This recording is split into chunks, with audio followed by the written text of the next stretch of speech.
بسم اللہ الرحمن الرحیم۔ آج ہم تیسرے پارے میں جو اہم پوائنٹس بتائے گئے ہیں ان کو ڈسکس کریں گے۔ تیسرے پارے کے دو حصے ہیں، ایک حصہ سورہ بقرہ کا بقیہ حصہ ہے اور جو دوسرا حصہ ہے وہ سورہ آل عمران کا ابتدائی حصہ ہے۔ تیسرے پارے میں جو دو صورتیں ہیں، جن دو صورتوں کا ذکر کیا گیا ہے، وہ بتایا گیا ہے کہ قیامت کے دن یہ دونوں صورتیں پرندوں کی شکل میں آئیں گی اور اپنے پڑھنے والوں کے حق میں سفارش کریں گی۔ دو بڑی آیتیں، آیت الکرسی، آیت مدائنہ، دو نبیوں کا ذکر کیا گیا ہے اور صدقہ اور سود کے بارے میں بتایا گیا ہے۔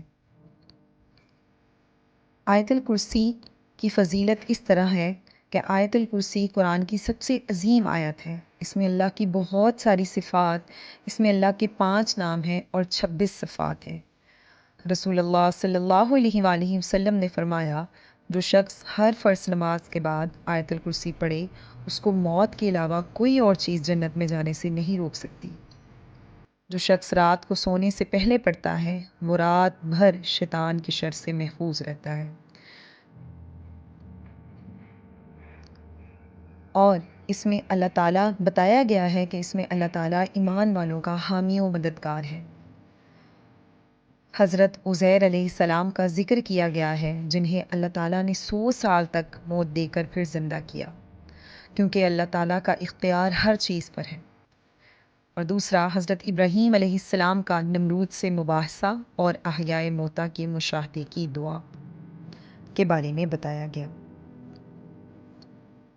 صدقہ کے آداب بتائے گئے اور بتایا گیا کہ صدقہ اللہ کی رضا کے لیے کرنا چاہیے اور نہ کہ دکھاوے کے لیے کرنا چاہیے۔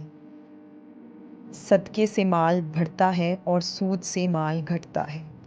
ایک صدقہ اللہ کے لیے اور دوسرا دکھاوے کے لیے، دکھاوے کے لیے صدقے سے منع کیا گیا ہے۔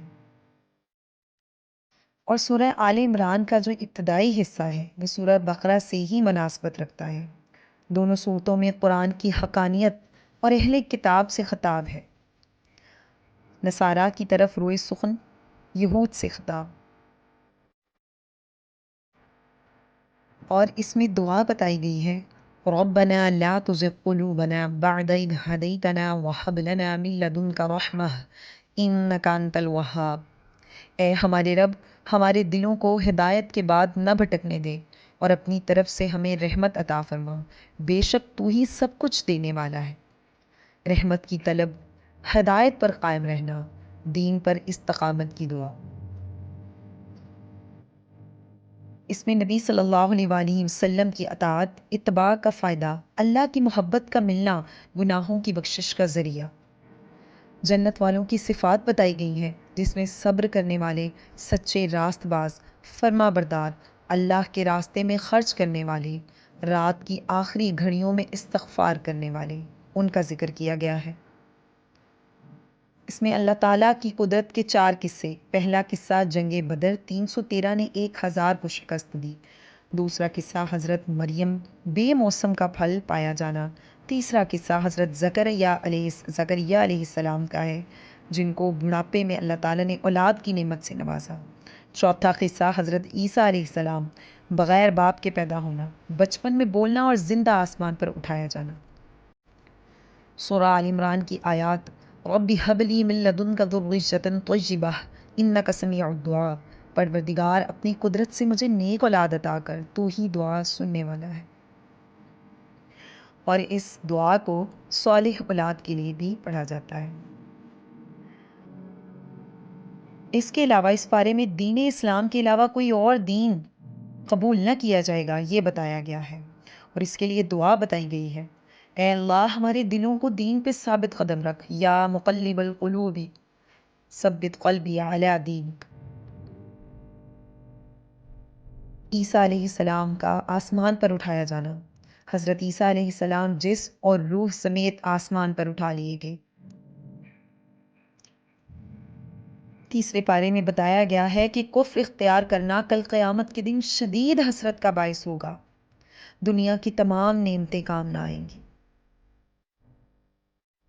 کفر جو ہے وہ رکاوٹ ہے جنت میں جانے سے، اور کفر کا مطلب ہے کہ اللہ کی آیتوں سے انکار کر دینا۔ توقف اختیار کرنا کل شدید حسرت کا باعث ہوگا۔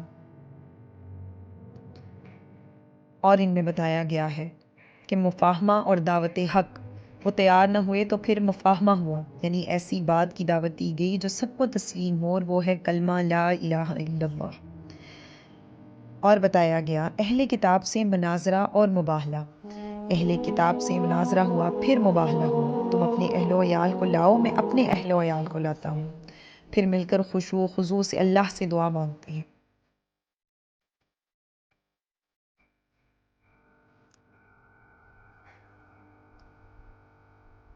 امتوں کی ذمہ داری اور بشارت۔ انبیاء کی امتوں پر بھی یہ عہد لاگو ہے کہ وہ آخری نبی کی آمد پر ان پر ایمان لائیں گے، اور یہ ان کے لیے ایک عظیم بشارت اور ذمہ داری ہے۔